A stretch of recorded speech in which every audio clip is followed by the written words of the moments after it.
What is up, Jabroni? JJ back here from Pure Bets, talking a little Major League Baseball. Saturday, April 22nd. Got a lot to say. Got a lot going on. I think overall, it was nice for me to actually finally pick up a decent win in baseball yesterday. Been a little bit of a mini cooler, I guess you could say. So it's always nice to kind of round out into form that way. In relation to it already being almost the end of April, it's kind of crazy, right? Fast time goes. Supposedly it goes by even faster when you're having fun. LOL. All right, so pretty thick slate today. One game at one. I do like the fact that they finally started having a few more earlier games. Look, I mean today. I mean, granted, the double headers I guess are helping, or the one doubleheader helps, but look, you got 1, 2, 3, 4, 5 games before 4 o'clock. A few at 4 o'clock as well. I just hate the whole format where like they do 1 o'clock game and they have like 8 4 o'clock games. Like that kind of stuff just doesn't make any sense. So needless to say, looking forward to this slate. A few bets I made that I like. So we shall see. But no, I'll talk through them. I'll talk through them as we go through the game, or as we go through the video. Real quick though, yesterday I was at an arcade. Dad, little sister, wife. Tough parenting. Please, dear God, can we bring it back? I'm watching all these parents with their kids, parents letting them win at everything. Just such a different era, right? I mean, I know it's like, you can't even really talk about it nowadays, right? Like, because it's how you get canceled. But I think in reality, yeah, I mean, I was given some pretty tough love growing up, my father, definitely my mom and whatnot. And I just, to me, it's kind of fascinating how like soft as a generation, like we've all become. You can't say nothing to nobody, can't make fun of nobody. I think it just has to do with, I don't even blame the people. I blame the parents. I don't even blame the kids, like the kids that are grown adults that can't understand losing. And I don't know if you guys saw the video, like the wrestling video. I was going to repost it, but I was like, of like these two kids that wrestled. I think they were both 15 years old or 16 years old in high school. And the one kid just dominated the other, like it just not night and day. Like it looked like David versus Goliath, as far as the way the match played out. And after the match, like the kid who was like the dominant wrestler was like kind of slowing down at the end, like because he obviously knew he was winning and he wasn't being a douchebag about it. So time runs out or whatever, and they both go in the center, and the kid that dominated him puts his hand out to like, hey, good match. His opponent, the guy who got dominated, literally goes to shake the guy's hand, but instead of shaking his hand, punches him in the face and knocks him out cold. Like, could you imagine? But that's what happens when you find out what losing feels like for the first time at age 15. That's what happens. Yeah, so kind of frustrating. And like me growing up, like I remember being 5 and 6 years old, going to the basketball court with my dad, and him like literally like bodying me up at like 6 years old, like pushing me around. But that's how you get tougher, right? It's how you deal with adversity, deal with it at a young age. Because Jesus, you deal with adversity at an older age for the first time. Yikes! It's gonna be like night and day. So anyway, yeah, more of people forcing their kids to lose at things, build up that tolerance at an early age. Yeah, so yesterday I played my sister in a bunch of different things at the arcade. I don't know where she had the confidence from, but she lost at nearly everything. And I want to be clear, I'm very proud of this moment. I know people are like, oh, you feel all big and tough. You beat a 12-year-old in a bunch of different arcade games. Yeah, actually, I do feel big and tough. It's fantastic. She learned more in that 3 hours than probably she'll learn for the next 3 months. So yes, tougher parenting, please, dear God. Bring it back. All right, without further ado, we will just start talking baseball. Because I know some people are like, oh, well, I came here to watch baseball, not listen to your parenting takes. Go fuck yourself, okay? We mix things up on this channel. It's not all about sports. It's also about life, right? And life is about, just a bunch of consistently good habits. You take enough shits. Occasionally want to land in the toilet, right? So anyway, we'll dive into the baseball slate now. So fret not. I know most of you, half you guys are probably blue balls. Another Yankee game at 1 o'clock. I'll be honest. I've come to hate these games. I just feel like I never get them right. Like I don't know. I don't know what it is. It feels like Garrett Cole pitches every Saturday at 1 o'clock. So what's up, Mike? Alex Manoah, obviously hasn't had the start I'm sure he would have liked. Like both these pitchers going in opposite directions as far as the year starts. You expect it from Garrett Cole. Alex Manoah, though, coming off a year where he was just so dominant against right-handed bats. So yeah, I mean, ultimately, year hasn't started how he would like. I will tell you this: in New York, a little chilly today, 65 ish, but like feels colder with a little bit of wind. I don't know. I wouldn't consider it like bad hitting weather, but it's not great hitting weather, that's for sure. Total 7.5 kind of makes sense. Two teams with big bats, but you have two decent arms. I think some people might look at this line and be like, "Wow, this feels like a cheap price for Cole in this spot," but like, does it? I mean, I don't think so. I mean, Manoah's pitched much worse than he's capable of. But I don't know. To me, I can't back a pitcher who's not throwing that well, and he's forced to throw a 1 o'clock game at New York against their best arm. Yeah, so I don't know. Don't love the spot for Toronto here. Definitely not going to lay 180. As far as the total goes, I think the total's pretty sharp, to be honest. I mentioned a little bit of the weather factor. You have two good arms. If Manoah pitches up to his potential, that this game very well could end up be like a 3-2, 2-1 type game. But again, that's been the thing with Manoah, right? Like he just hasn't looked himself. Maybe regression to the mean or progression to the mean in that respect. And on the other angle, maybe Cole, starts to give up a few runs. He's been great. Has certainly not has been as great as his less than 1 ERA. But yeah, I tell you what, he's been sticking it up the asses of the folks that think he had the sticky stuff on him for a while in Houston. He's really just been sticking it up everybody's ass. He's a great pitcher. He's been a great pitcher, and kudos. But anyway, I think the line actually is relatively sharp. I think it's a little heavy in favor of the Yanks, but not nearly enough for me to want to fire on the Jays. And again, I mentioned how I'm not backing a struggling pitcher, where I don't think I'm getting a great price to begin with for the matchup. So yeah, overall, game's an easy pass for me. Good luck, God bless whoever fires there. Twins Nationals, Pablo Lopez, Chad Kuhl. Similar to, I guess, the matchup prior in a certain way that, Pablo Lopez has been pitching phenomenal. And Chad Kuhl has been terrible. But Chad Kuhl, you don't expect much from, at least in the other matchup, Manoah. You expect him to throw well in various ways. I'll tell you what, though, Pablo Lopez being minus 320 just feels thick. Maybe it's just me, but look, I get it. It's still the Twins, who are good, not great. Line feels thick, but good luck, God bless. If you're back in anything around the Nationals in any regard, it's going to be quite cold in Mini today.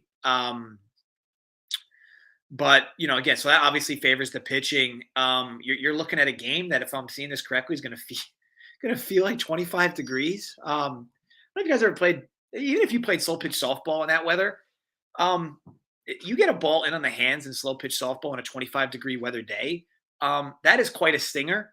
Now, multiply that by taking a 95-mile-an-hour fastball in on the hands or getting plunked in a game like this. Woof! That's quite a stinger.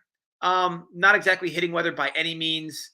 But, yeah, ultimately, Chad Kuhl's been bad. It's actually a decent start for him to try to figure things out, but I'm not going to try to predict that angle. I always hate these 7 numbers because, again, 3-3 is a loss, and you could accidentally score 3 runs by a few walks and a blast. An error at an ill-timed spot. So, yeah, easy stay away spot for me. I'm not laying 320. I'd argue for some value on the Nats, but man, it takes a lot of balls these days to bet the Nationals, especially when they have Kuhl running out there. So, yeah, another stay away spot for me. We'll just move on.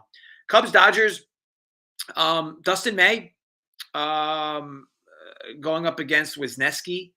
I tell you what, you might look at this line and think it's short, but I'll tell you what, another game where, and you're going to see this is kind of a trend today. It's relatively cold in a lot of spots. You do have wind blowing out of Wrigley.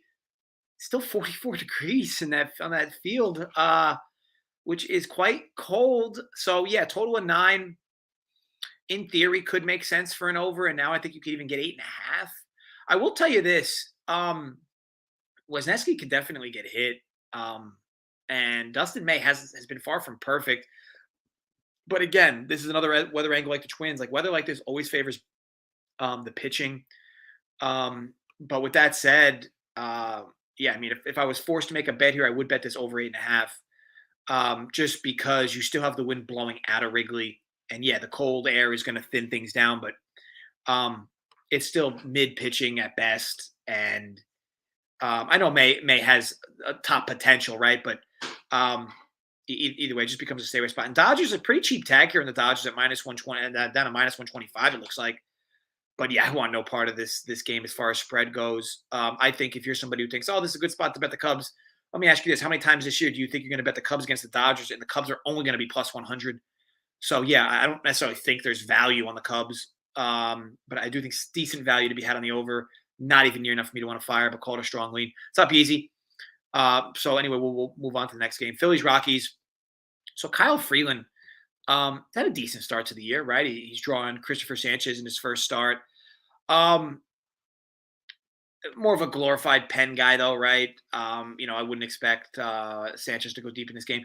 But either way, I don't like targeting guys like this first, spot start of the year or first appearance of the year. Probably going to be a semi bullpen game for these guys anyway. But he has been shown where he can go, 65, 70 pitches into games. I don't know if that's going to be this start, but yeah, not a fan there, especially with Phillies at 190. I do like Freeland. I do worry about Freeland in spots like this, though. You're talking now, we switch over to a warm weather game in Philly, warmer anyway. It's going to feel like about 80. That's why the total's 10.5. And I'll be honest, that's a fair number for this park and this type of weather with this type of pitching. So I think the number makes sense as far as the total goes. Feels a bit thick in favor of Philly, but with Kyle Freeland, it does worry me whenever you throw him against a lineup with a lot of righties on the road, even at home. Obviously, he pitches in cores, but he struggles in these spots or tends to. So yeah, I think that you could bet this game in a few different ways, but I think, look, in reality, if Kyle Freeland throws a good game, to me, there's huge value on the Rockies. But I think it's a lot to ask him in this spot to throw a good start. So it becomes an easy pass for me. I do think Philly's a little padded, maybe not too much, but a little padded there. So take that for what it's worth. Guardians Marlins. So this is a doubleheader. I don't really mess with doubleheaders. You guys kind of know this. At worst case, I'll bet the first game of a doubleheader. I don't like to bet the second game of doubleheaders. There's just too much variance in it, right? Like, you have no idea how the pen situation is going to figure itself out in game one. I just feel like if you're betting game twos of doubleheaders before game one even starts, it's just so much added variance, right? Like, the pens could get messed up in game one. You could have guys that sit randomly for game two. And granted, you can put 2 and 2 together, right? It's not rocket science. Like, you could look at a lineup for game one and assume, okay, these guys sat game one, they're definitely going to be in the lineup game two. But then who's predicting how many game one guys are going to be in the game two lineup? So yeah, I don't love these spots, and it looks like the pitcher for Miami is still undecided for this game, the game one anyway. I'm just trying to refresh, see if still undecided. It looks like relatively cold game in Cleveland. Bieber's been good again.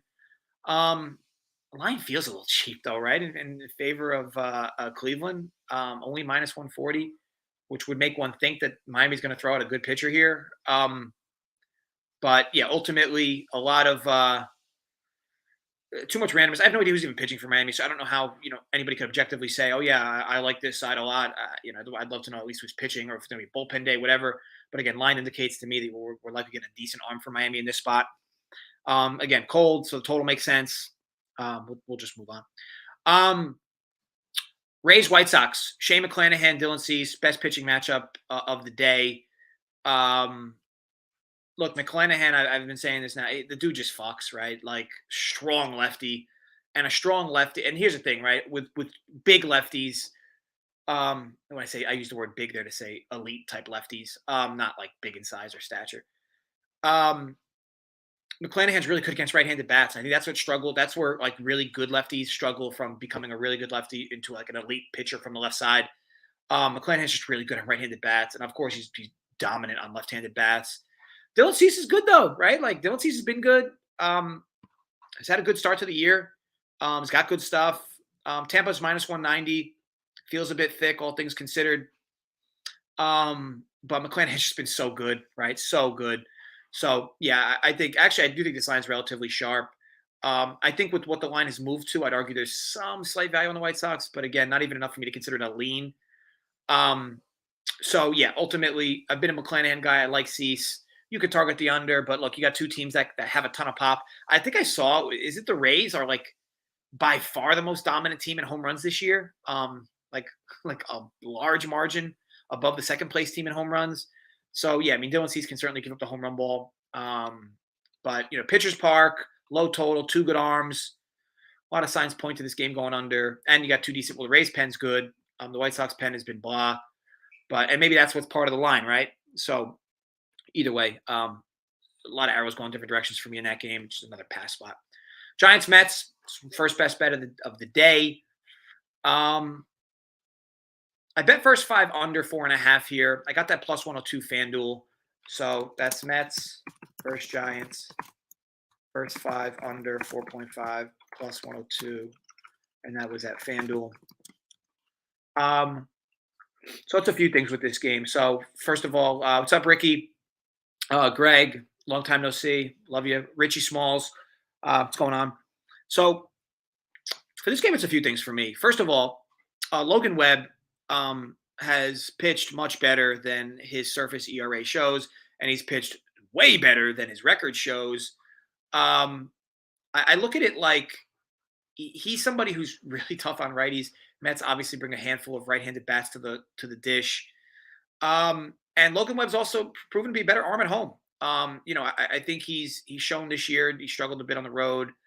Even last year, right? Like in his own way. Like I know last year was kind of like trying to refine the form he had from the year prior, but it did have just an overall great season last year. And again, he's just typically somebody who's just more comfortable at home. Now, some of that could also be the fact that this ballpark, right? San Fran plays as one of the bigger ballparks in baseball. On the other end, David Peterson, a guy that I actually can't stand. I've always thought he was smoke and mirrors. However, having a big walk problem, and the Giants are dealing with their own slew of injuries. Giants are actually third in the league in home runs this year. But in relation to this spot, like the Giants haven't played a whole lot of games at home. I think only 8 in total. And again, big ballpark. It's going to be chilly. I wouldn't say cold, but we'll call it breezy in San Francisco. I think a real feel of like 50 degrees ish. It's a decent spot for both these arms to get going. The reason why I didn't want to go full game is because the Giants bullpen is like one of the worst in baseball. Mets bullpen's been okay. But I think they've been shooting above their level, especially without Diaz. I just really like the spot early on. This is a good correction spot for both arms. I know both teams have bats with pop. But look, to me, this big thing is based on home runs. These two pitchers have been home run plagued throughout their starts. And that's really been the bulk of where their runs have come from through the home run ball. And in a big stadium, in a cold game, with injuries on both teams to bats, I just think it's a good spot for both arms to throw well. And I just think the idea that these two are going to end the season with the ERAs at this level, I think is a little crazy. And again, I'm not a Peterson guy, but he's much better than a 6.1 ERA. And Logan Webb is certainly better than his sub-5 ERA that he has. So yeah, I think Webb's been better than it's shown. Peterson hasn't been much better than his ERA has shown. But again, a good spot here to kind of get himself into a rhythm in a decently cold game. And again, I want to avoid the pens here totally. So I like the first 5. I like the fact that we're getting a dog price too at FanDuel. So I really do like that spot. Pirates, Reds, Rich Hill, Luis Sessa. I'll tell you this, guys. I really wanted to bet this game under full game. I looked at this from a bunch of different angles. I couldn't do it. Luis Sessa has been so bad, like so bad. And I know that you can look at his ERA and think, oh, well, obviously, right, a 13.5 ERA. Like literally, it's not common when you get a guy in major leagues that his ERA is that high and the advanced stuff sort of backs it up. He has just been terrible. Ton of hard contact, ton of walks. He does face a Pirates lineup that's been a bit Jekyll and Hyde in its own right, but Pirates have been a pleasant surprise to start the year for sure. Rich Hill gets thrown out for the Pirates, who on any given day could give up a ton of long balls, especially if the curveball is not there for him. But PNC Park, it's played like a pitcher's park for the last few years. This feels like a big number at this park in a not warm game. But man, these two arms have been so bad. So yes, it is tough. It is tough for me to find value betting the under here. And I wouldn't say in the over. I just rarely bet an over at this park when it's this number. You guys, I mean, the folks that follow me for a while know that from a park dimension standpoint, I don't bet totals that are peaking or at the basement level of stadiums, right? Like as far as your spreadsheets go, like you need to have numbers. And granted, you can manipulate these numbers as changes to the game happen, right? Like this year, there's been changes to the game, right? They take away the shift.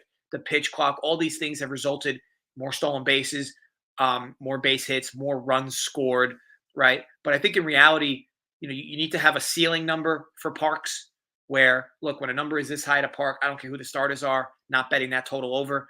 And you need to have a basement number for parks. When a park total has a number this low, just based on the park alone, it makes a lot of sense to bet the over. And I'm not saying eliminate pitching matchups. You of course have to have them included, but sometimes you'll see like two stud arms pitching in Philly and the total 7 in a 95-degree weather day. I'm sorry, that is an over bet for me every time. I don't really care. That park, the ball carries in weather like that, and I don't care if it's Nolan Ryan going up against Roger Clemens. That park in really warm weather, it's just an auto over bet. But you can do the same thing with unders, right? When a park has two bad arms and the total is way above what a total should be for the park because the park is forgiving. You just kind of want to look to bet that under. So anyway, 9 feels like a big number for this park, but man, I tried to look into this and tried to find value. I really couldn't. So I stayed away. As far as the line, I don't know. Feels like a lot of respect for Rich Hill, but good luck. Good luck back in Luis Sessa, who quite frankly has looked like the worst pitcher in baseball to start the year. Guardians Marlins game 2 doubleheader. I already told you guys I barely like betting game 1 of doubleheaders. I certainly don't bet game 2 doubleheaders before game 1 even starts. So I won't even try to talk on that game. We'll just move on. Orioles Tigers at 7:05. Kyle Gibson. I've always liked Gibson. I think a guy that's consistently punched above his weight class his entire career. Good start with far as record goes. ERA's okay. Always been a decent pitcher pitcher against righties. Always had good home road splits, but now he's with a new team, so you kind of need a little more data before you go crazy there. Joey Wentz, young guy, didn't get a whole lot of action last year. This year, it's hard to even love anything you're seeing with him. Giving up a ton of hard contact, walks too many guys, too many guys left on base. Too many guys on base with him. So to me, the line makes sense. It's hard to fathom Kyle Gibson be a minus 190 against anybody, but spot makes sense. Total, spread number at 195 to me is relatively fine. You could argue it's actually not big enough, but I don't like anything there as far as spread. As far as total goes, look, you have another game where seemingly going to be a little chilly, right? I think. Let me just look real quick. Baltimore. It will be, 60 degrees, not that cold. Wind's blowing out to center, but I don't know, not enough to really pique my interest in terms of the total. Total comes down. If you guys remember, this park really played like more of a pitcher's park last year, which was kind of crazy. So 8.5, I don't know, might feel small, but it's really not. So, stay away spot for me overall. If Gibson throws well, this game definitely goes under. But I'm not going to try to predict that. And again, the lineup minus 190 makes sense for me as far as, a fair spread goes. Rangers Athletics, total 9. This is another total where I really wanted to bet this under and just could not. Andrew Heaney and Fujinami. So Fujinami has not had the start to the year that I'm sure he wanted to have. He has been tough to watch. And if you look at his advanced numbers, they're really just as bad. And yeah, sure, he's played some tough lineups, right? The Rays, the Angels, I think the Mets, but he just hasn't been good. He walks too many guys. He's in too many deep counts early in games. And he didn't have a home run problem until his last start. So yeah, I'm not in love with that. And Andrew Heaney, to me, is not going to have near the year he had last year. The Dodgers, they just know what to do with pitching. Heaney had a great year last year, arguably his best year of his career. Goes to Texas, and he's struggling a little early. Sample size is small, but I'm not going to go crazy with it. I think all year long you're going to see these Athletics lines be like this, right? Especially when on the road against mid teams, minus 250. It's just going to be almost every day. His team has no talent, and their pitching is pretty poor as well. So I wanted to bet this under. This park, kind of plays kind of like a mid park as far as runs get scored. But man, I don't know where that's coming from. Sorry, guys. Ultimately, kind of lost my train of thought there. But yeah, so ultimately, easy stay away spot for me. Look, you can try to pick your poison or pick your spots with the Athletics where, oh, there's some value here. I'm betting the A's. This team just sucks. Like, so I don't know. It's hard to really rationalize any value for them in most spots. But so yeah, I'll stay away. Fujinami's life got a good start coming. I mean, he came over pretty touted, but he has not figured himself out lately. And again, I don't like betting pitchers that are lacking confidence either. So another easy kind of pass spot for me. Brewers, Red Sox, Wade Miley, Garrett Whitlock. It's probably my favorite bet of the day. At least the bet I have the most value on. So Brewers minus 125 money line. Got this on DK. I think I think I just keep doing this. I have like the ESPN open, and it just keeps like running these ads that I mute. Maybe I'll just pause it. So let me pause it. It did let me pause it, guys. It's the little things. The little things. All right, so I think this line it should be upwards of minus 155. Quite frankly, so Garrett Whitlock comes off a good start. Um, he's like a mid at best to me. I'm not a Whitlock guy by any means. Came off a great start, and he rarely even eats innings to begin with. And he came off I think this was like his career longest start. He just had a great start his last outing. Wade Miley, journeyman, left-hander, doesn't throw smoke, more of a crafty lefty. But just gets outs, right? Gets ground balls, gets outs. He's pitching at home, which again, it's a small sample because he hasn't been on this team long. Here's how I look at this. I look at this as, to me, Wade Miley's a better pitcher than Whitlock by a few strands. So I get the better starter. I feel like I have the better lineup. The Brewers have a tremendous amount of pop. And if you could argue one issue Whitlock has had, it's been with the home run ball. And Milwaukee, certainly can play like a hitter's park. So I think Whitlock makes a few mistakes regardless. And there's just, again, pop up and down this entire Brewers lineup. Red Sox also having some injuries as well. Better starting arm, better lineup, much better bullpen. Brewers have the best bullpen in baseball right now. And the Red Sox have like a few decent arms in their pen. But if you look who like their regular season starters were for their bullpen, some of these guys have some inflated ERAs. Sure, their closer is okay. But like their mid guys, like they used yesterday, I think it's like Wikanowski, or they used somebody in the middle of the game yesterday who pitched really well. And the reason they're using him is because they're not getting life out of their other bullpen arms. So big advantage for bullpen for Brewers. And nobody really got taxed. And then the Red Sox won yesterday. So Brewers pen arms, they have their best arms lined up for today. Because Wade Miley is not exactly an innings eater either. But anyway, yeah, the cap is really this. Better starter, better lineup, better bullpen, and home. Minus 125. So to me, the line's off. Happy to grab the Brewers here. So yeah, I tagged the Brewers here at minus 125. And out of the three bets I made today, this is my favorite bet, and that's saying a lot, right? Because I rarely have a favorite bet where I'm laying this kind of vig. But I really like the spot. Again, I think that line should be like upwards of 155. All right, next game up.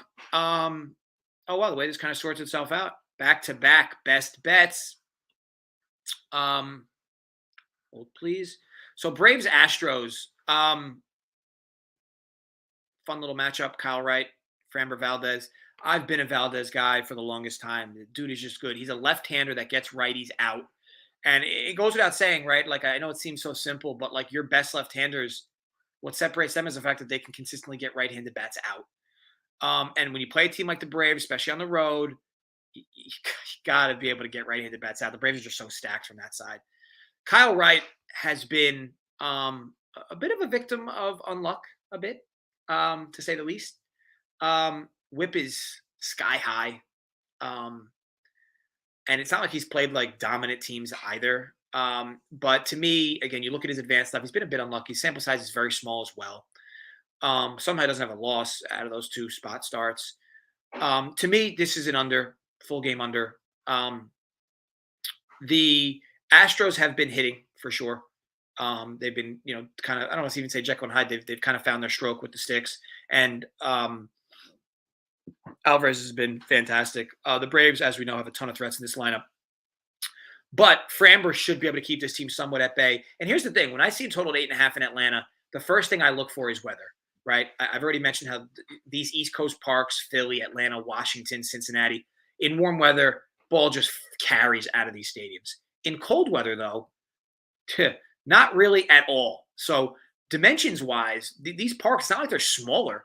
You just in humidity, the ball just travels out of these parks. And yes, you have some wind going to I'd say left field, nearly 10 miles an hour, sub 10 miles an hour for the whole game.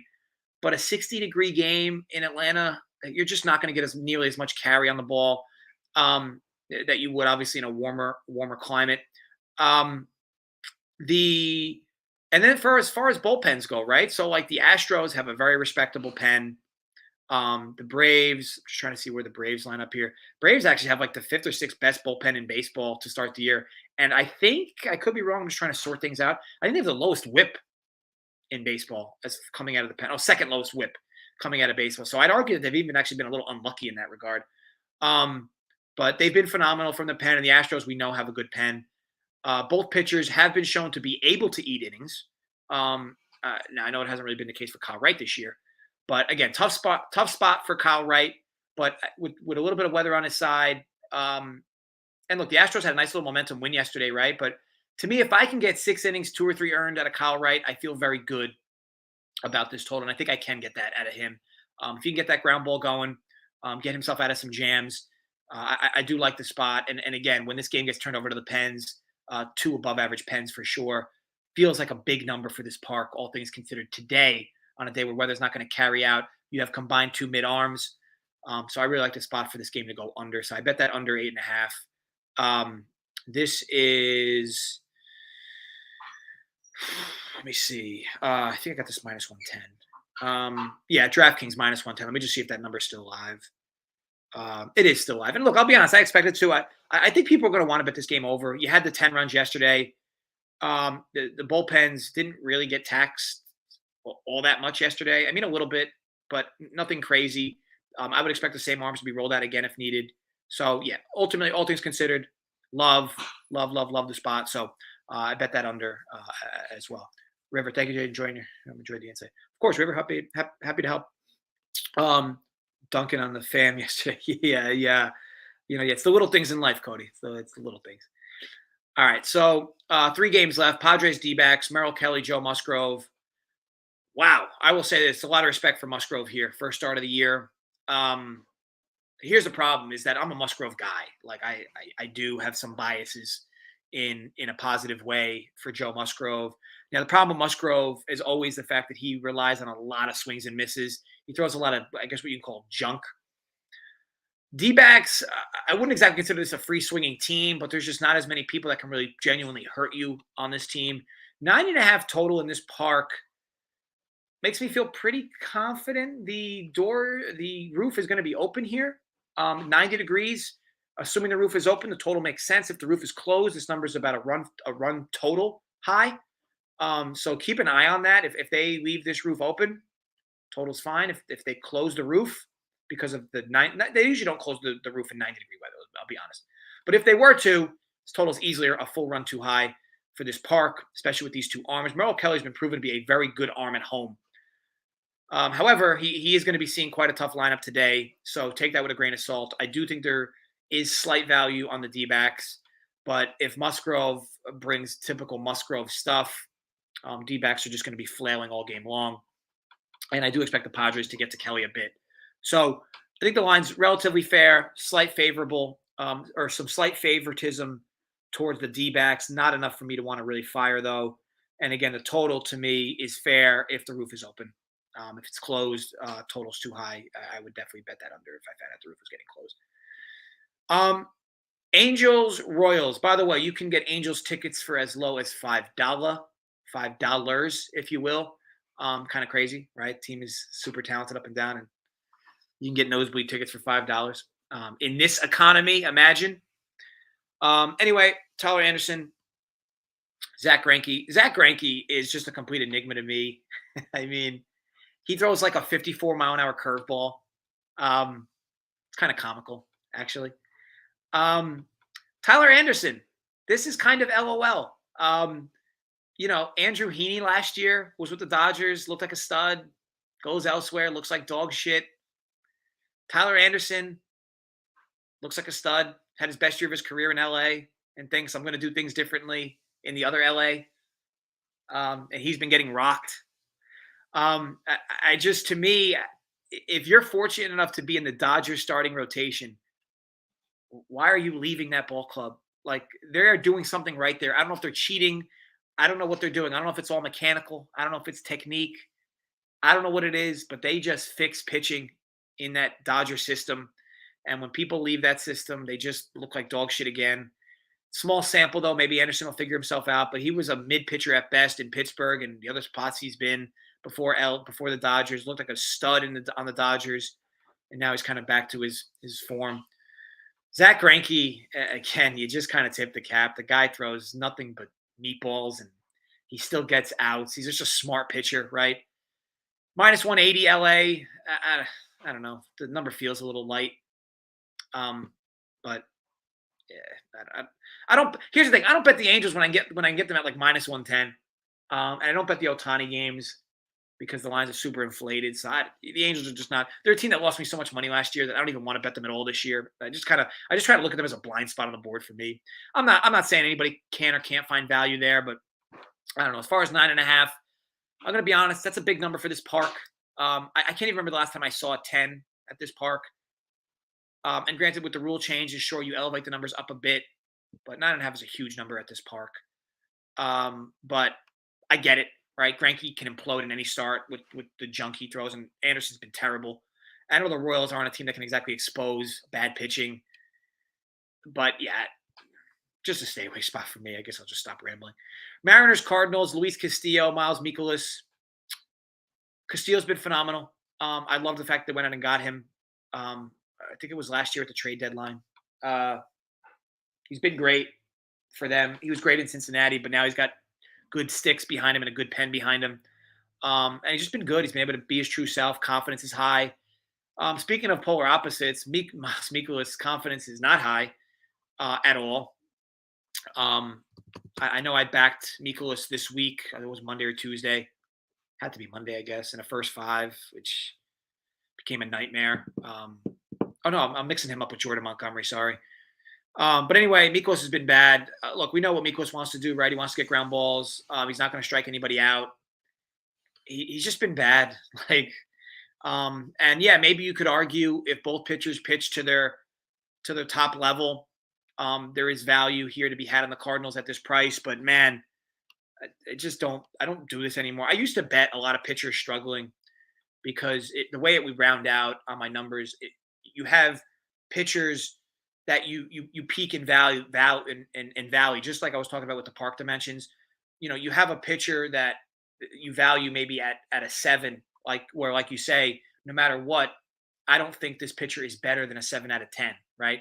So when said pitcher throws consecutive games in a row at like a 9 out of 10, right, and the market starts to adjust itself, your numbers will reflect the fact that it's a good person to fade, right? Because as far as my biases go and my numbers go, this pitcher's been pitching above his weight class for a few starts now, and now is a good time to fade him because the market is starting to overreact. But man, if you've watched Miles Mikolas pitch this year, it doesn't look like he's that 7 anymore. So to me, Luis Castillo, as far as upside goes, has just been much better. And he's just a tough guy to back. Again, you're going to get one of these spot starts for Mikolas where he figures himself out. But are you going to chase that progression? I've lost so much money chasing progression in the sport. Whereas if I just bet things other than that, I'd be wickedly profitable. So yeah, I've kind of stopped doing that this year. Tried to stop doing that this year. I'm getting burned in other ways, but such is life. But Castillo's a good guy to back in this spot. But again, if you're just talking numbers, if these two met on opening day, I promise you this line would be like minus 120 for the Mariners, right? So what you have to ask yourself is, has Mikolas been so bad that form-wise there's something wrong and there may be a threat of him potentially going down to the minors at some point to figure himself out? Or does he right the ship and this has just been all, call it technique or mechanical or in his own head? And then, he pitches back to his weight class where he should be. And if he does, there's value in favor of the Cardinals. But the other thing with the Cardinals is, I could be wrong. I think they're the worst team by far in baseball with runners in scoring position. This team is not scoring at all with runners in scoring position. The way they've been getting their runs is via the home run ball. When guys are ready to score. The Cardinals bats just go dead. And you look at the lineup, there's a lot of good names in this lineup, especially towards the back of it, where you're like, oh, wow, this team is really full from top to bottom. These guys just aren't hitting. A lot of double plays, a lot of outs in critical spots.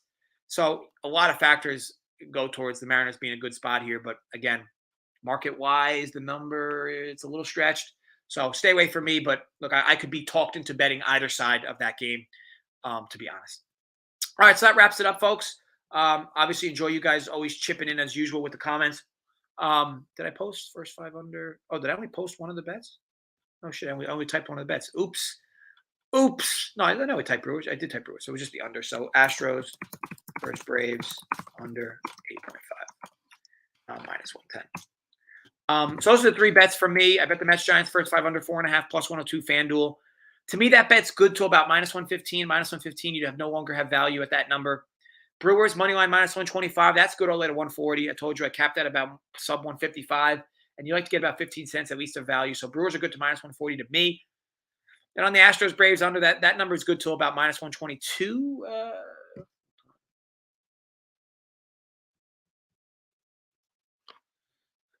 I mean, technically it's good to minus 123, but if you really want to get balls, you can go to minus 125.